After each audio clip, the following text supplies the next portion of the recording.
Sur notre prochaine vidéo, sur notre vidéo actuelle qui sera la mise en place de notre environnement de travail. Alors, moi, je travaillerai directement en ligne sur mon compte P5GS où il y a déjà mes travaux.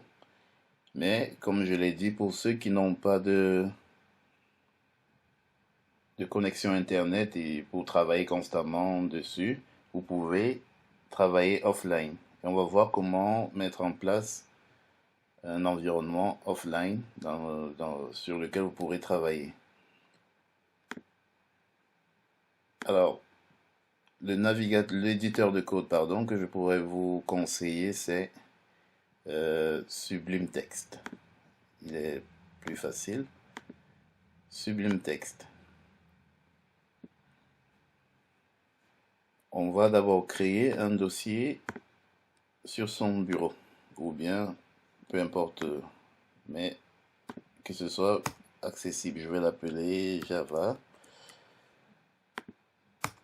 Pour moi, je l'appelle Java P5. OK. Alors, qui parle de JavaScript parle du web. Parce que le langage de JavaScript, vous allez l'utiliser particulièrement sur le web. Et qui parle de web parle de HTML. Donc, ce sont des paires qui marchent toujours ensemble. Pour pouvoir afficher notre travail dans un navigateur, on a besoin du HTML. Donc, ce qu'on va faire, c'est créer d'abord un premier projet en faisant CTRL N ou commande N pour ceux qui travaillent sur Mac. Ensuite, on va aller sur notre page P5GS. Vous voyez que ici, on a trois fichiers. On a le premier fichier .gs qui est pour le JavaScript. On a le fichier HTML.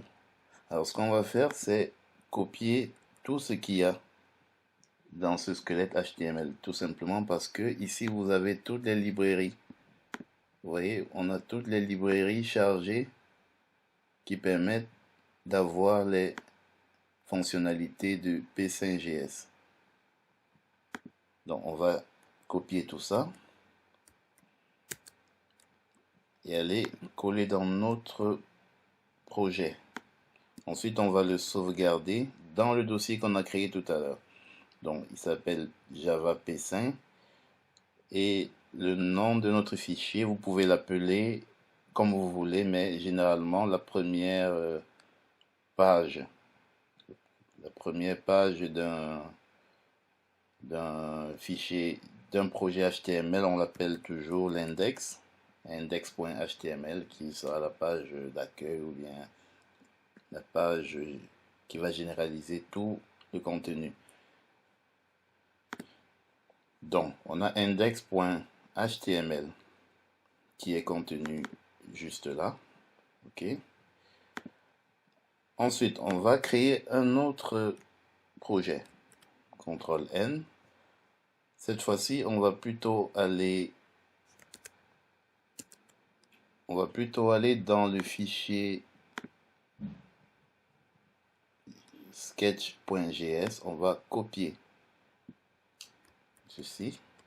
Alors, pour ne pas se perdre, pour ne pas se mêler les pédales, vous voyez ici, on dit qu'il y a un fichier JavaScript qui est rattaché à notre fichier HTML et qui s'appelle sketch.js.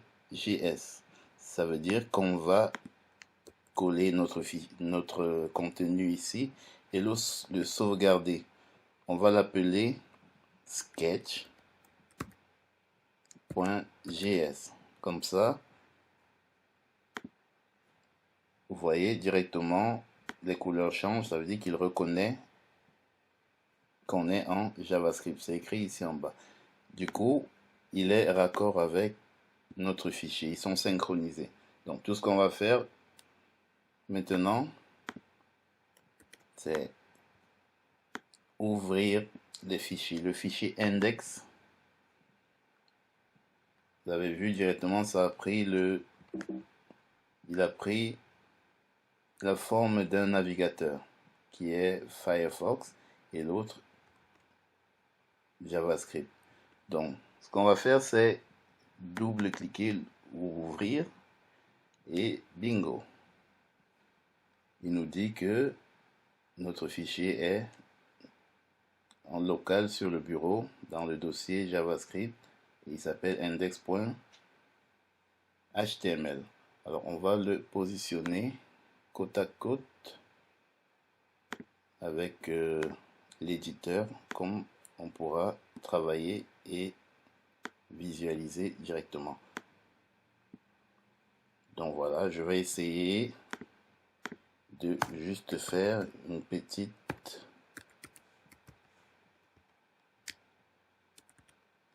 démonstration pour voir si ça fonctionne.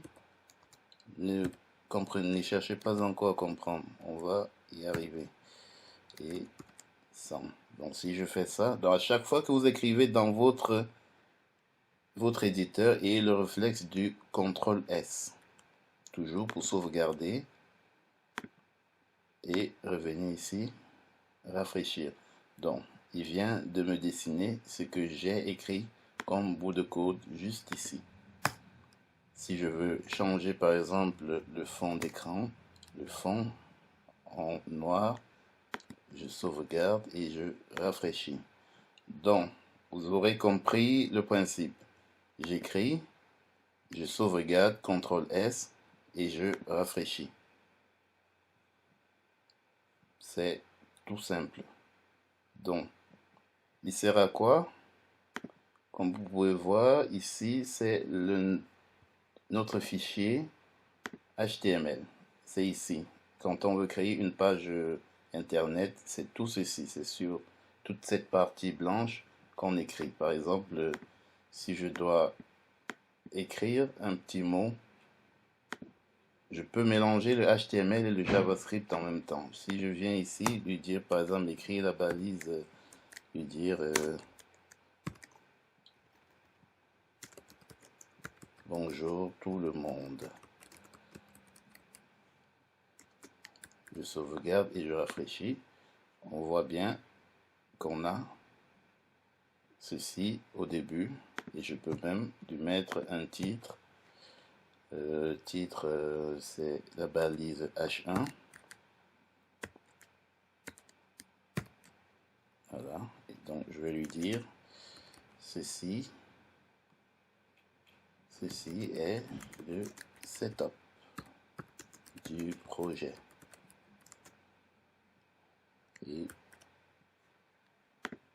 bim, je vais juste supprimer ceci.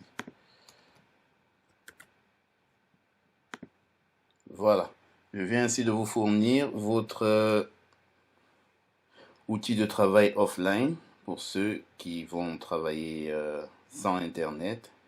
Et moi, je travaillerai donc de l'autre côté parce que c'est plus facile.